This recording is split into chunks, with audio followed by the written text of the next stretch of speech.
Buenas tardes a todos.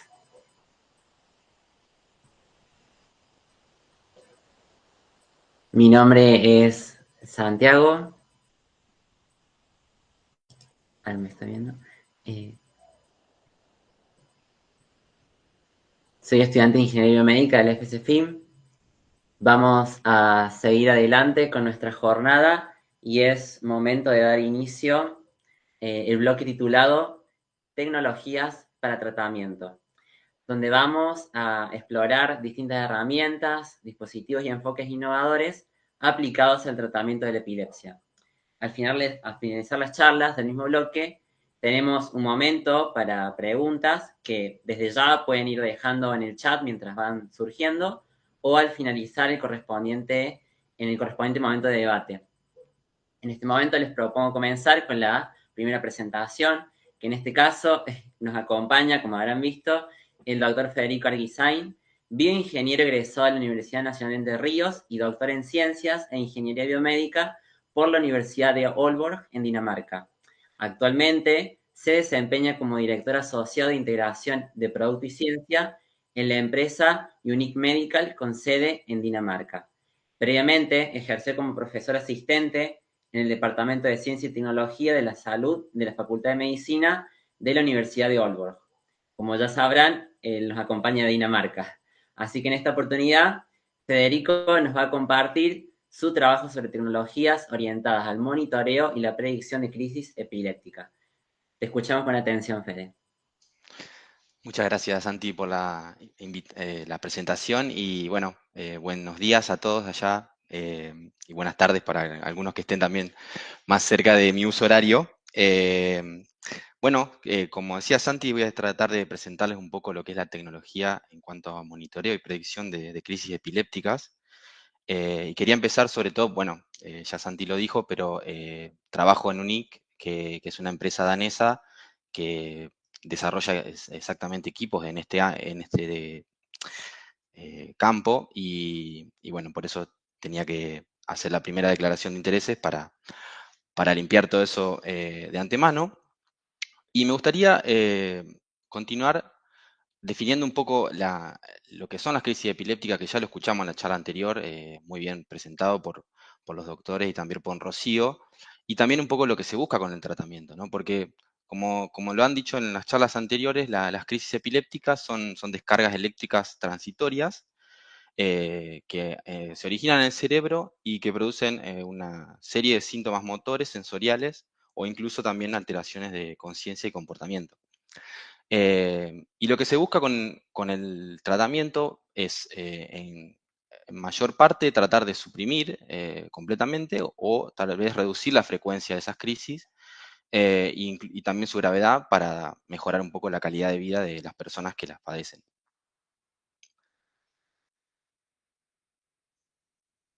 Ahí va.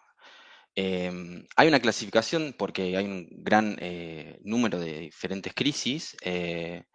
Y la Liga contra la Epilepsia, la Liga Internacional contra la Epilepsia, las define en este caso, en principio, en cuanto a su origen, que tiene que ver si son crisis focales que comienzan en una zona específica del cerebro o si involucran a ambos hemisferios del inicio y por lo tanto se las conoce como generalizadas.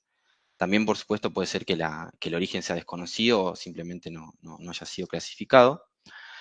Y después el siguiente nivel de clasificación tiene que ver si alteran la conciencia o se preserva después o durante la crisis. Y esto tiene que ver con la capacidad de la persona que la está sufriendo de recordar o responder en ese momento. Las crisis pueden tener o no manifestaciones observables que son aquellos síntomas o signos que pueden demostrar las personas que tienen que ver con lo que son los movimientos involuntarios o pueden ser estas alteraciones sensoriales como ver luces o sentir olores raros o incluso cambios emocionales que también se pueden encontrar y otros tantos más.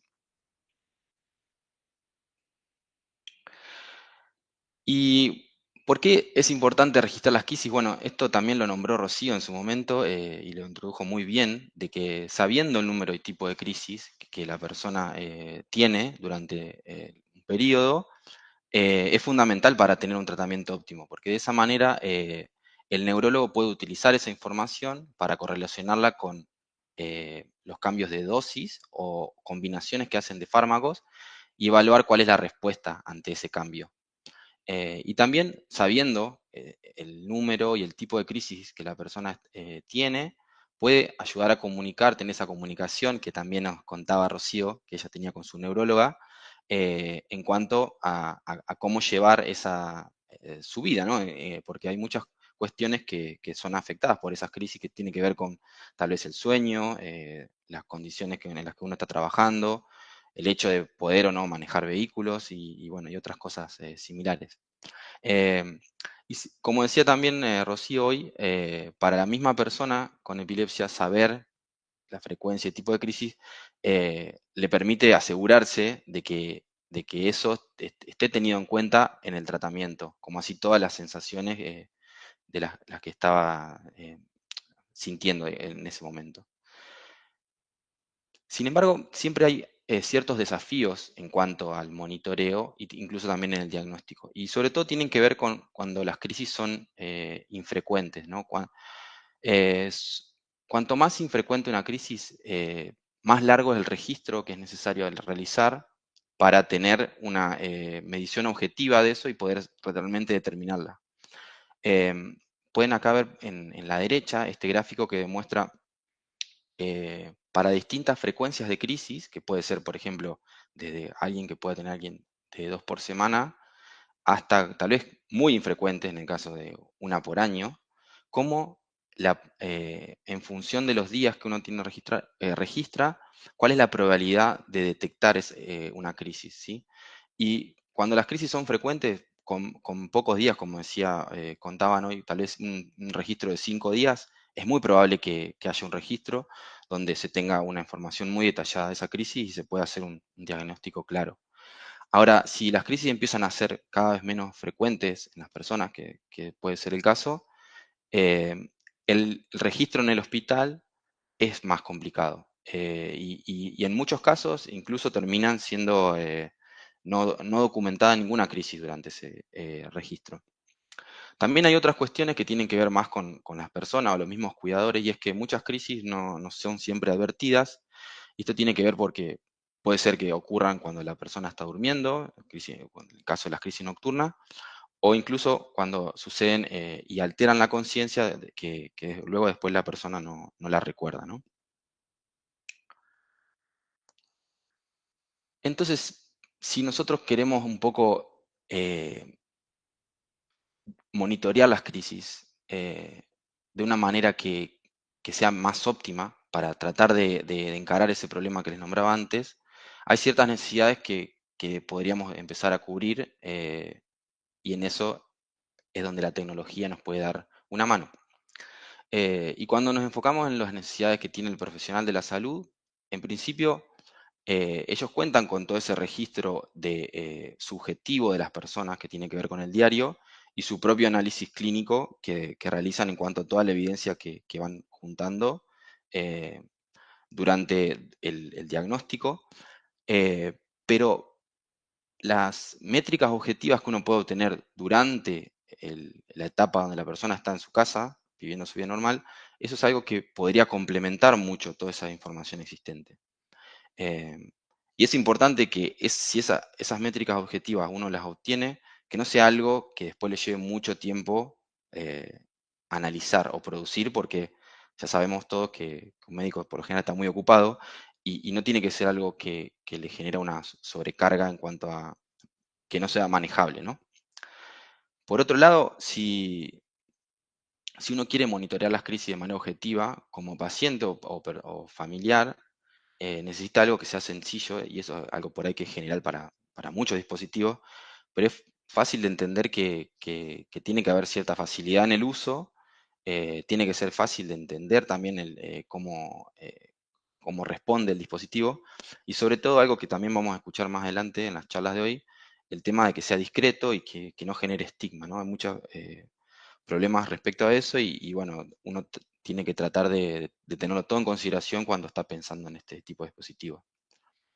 Y la realidad, como decíamos antes es que hay una oportunidad porque las crisis en sí generan un montón de señales fisiológicas o de comportamiento que uno las puede medir con dispositivos portátiles que podrían capturar todos esos eventos y traducirlos en un registro que puede ser analizado retrospectivamente.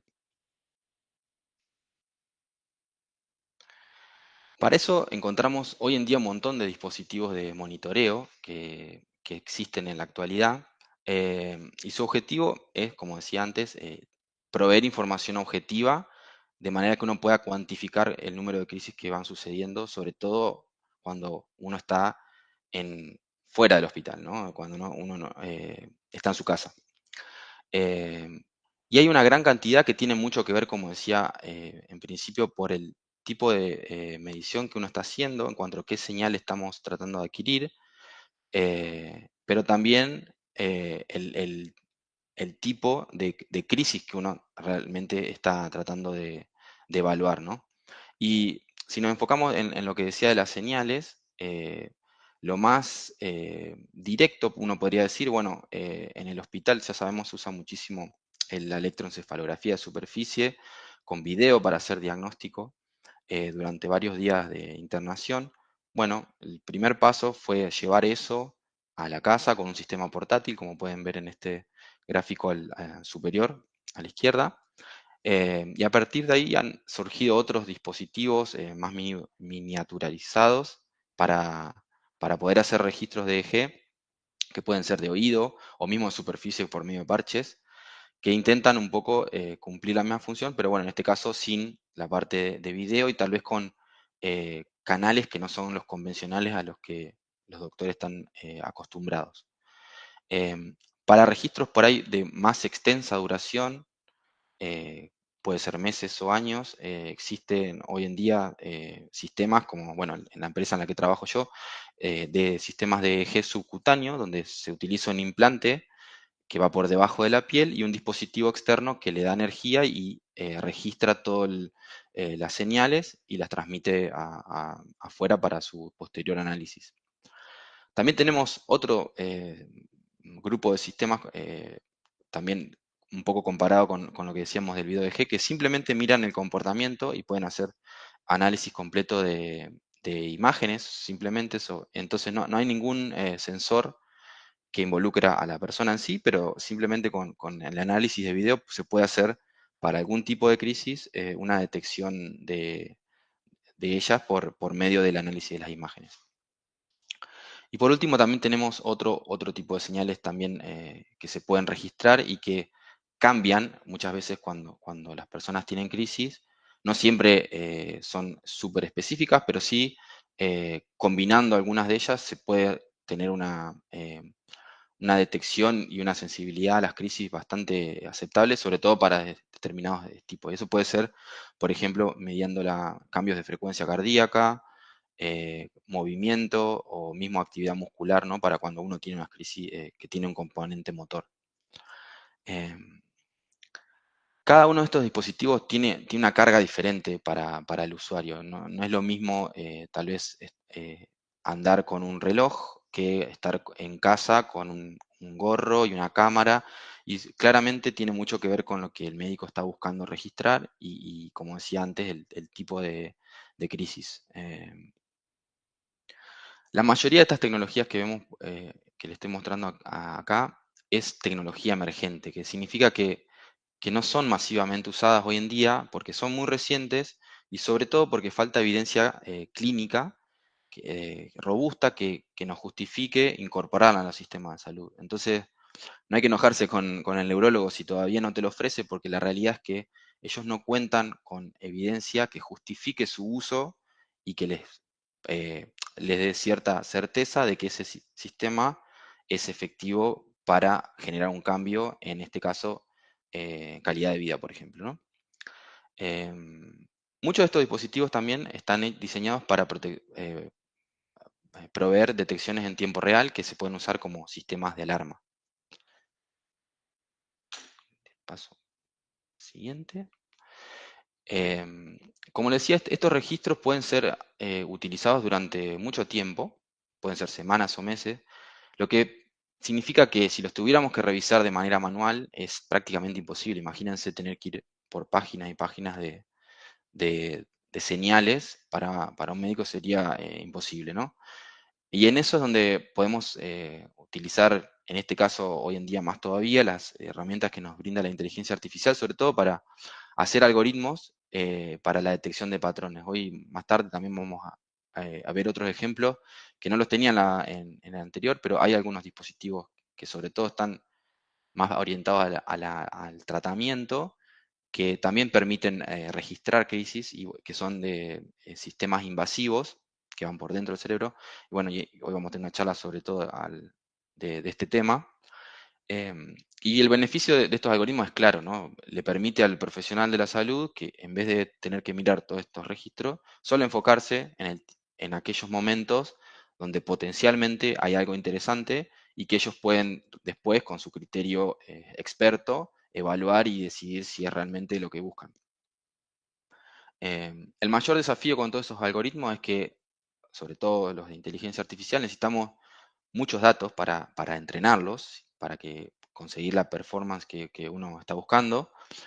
Y sobre todo, como decíamos, para generar esa evidencia clínica también es muy importante que estén validados con el método de referencia más confiable, ¿no? Como decíamos hoy, el video EEG, en este caso, es el método más estándar que usan los médicos para diagnosticar epilepsia y detectar crisis.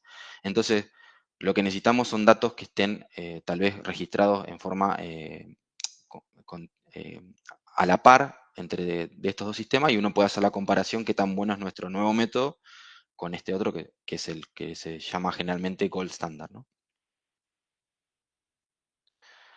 Hoy les decía que tenemos dispositivos que son de monitoreo, pero también hay otros de alarma, ¿no? Y si bien tienen como común que tienen que detectar crisis, tienen algunas diferencias, ¿no? En principio, la meta del monitoreo es capturar todas las crisis posibles, ¿sí?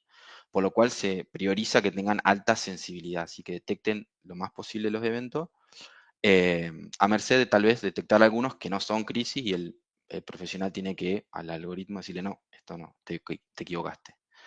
En el caso de la alarma es un poco diferente, porque lo que buscamos por lo general es enfocarnos en las crisis de riesgo o aquellas que afectan en mayor parte a la vida diaria del paciente, ¿no? Del usuario, por lo que ahí la prioridad pasa por tener alta especificidad, es decir, detectar y estar muy seguro de que lo detectamos es una crisis y que haya muy pocos falsos positivos, falsas detecciones, cosa de evitar la fatiga de alertas, ¿no? Que tener todo este tiempo esa notificación molesta que nos está diciendo que algo pasó y en realidad no pasó nada.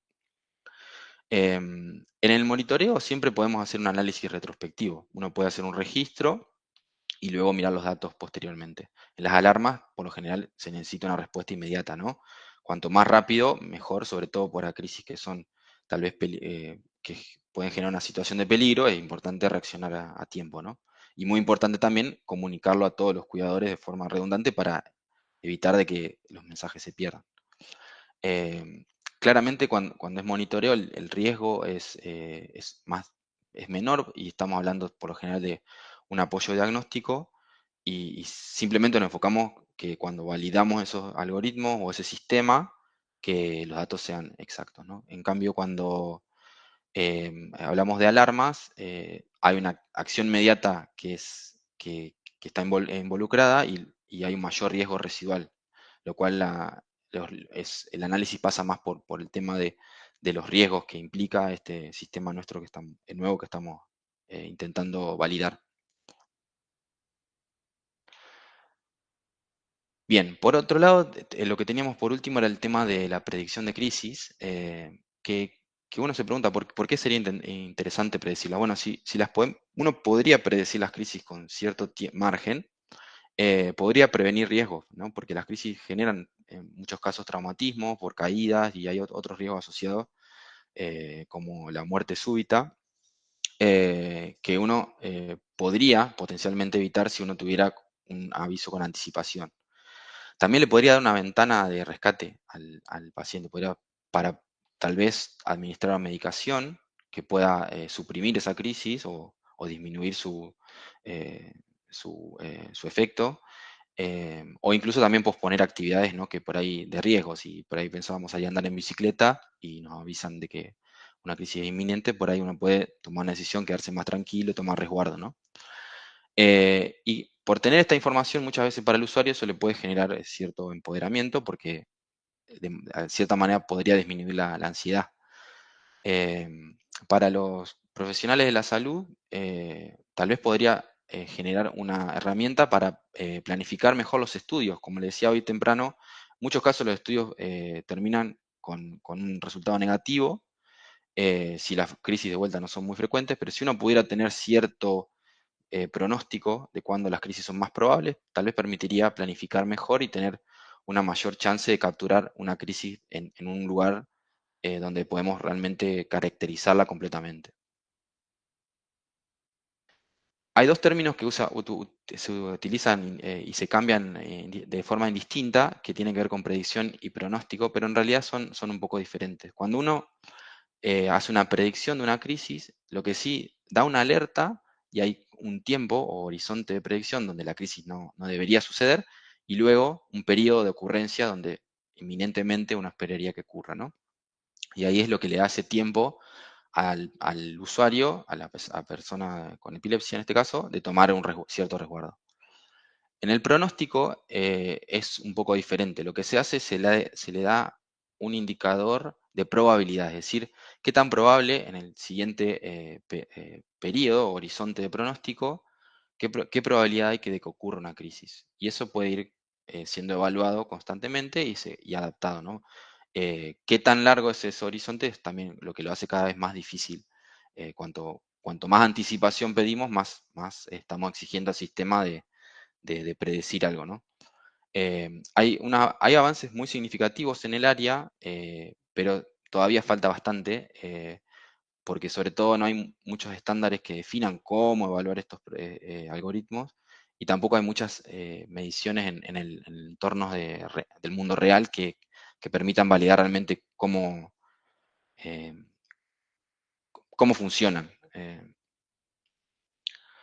Bien, así que para cerrar, quería concluir con que el monitoreo en sí podría ser una herramienta muy útil para optimizar el tratamiento, sobre todo en personas con epilepsia no controlada. Sí, hoy temprano hablábamos también de que hay un 30% de los pacientes que tienen su epilepsia no controlada y para ellos tal vez entender mejor qué pasa en el periodo este donde están en su casa podría ser muy óptimo tener una herramienta objetiva y que esto complemente toda la evidencia clínica y los estudios clínicos que el neurólogo hace por otro lado.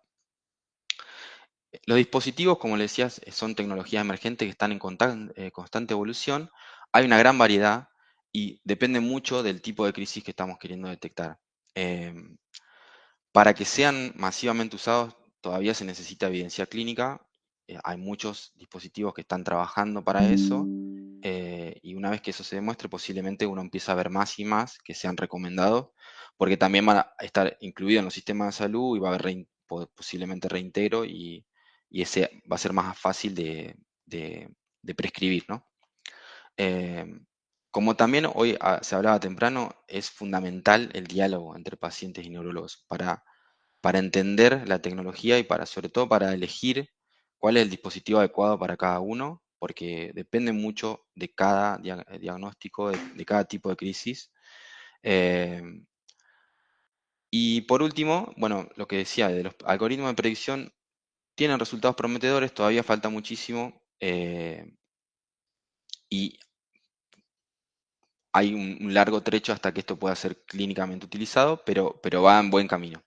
Em, Quería cerrar solamente con un tema que me parece interesante porque en esta nueva clasificación que veíamos de las crisis, se le pone mucho valor a la conciencia y no hay ninguno de estos dispositivos que la evalúe de manera directa o objetiva. Así que es algo todavía que queda como por resolver. Así que les paso las referencias y muchas gracias. Bueno, muchas gracias, Fede, por la exposición clara y enriquecedora sobre los desarrollos.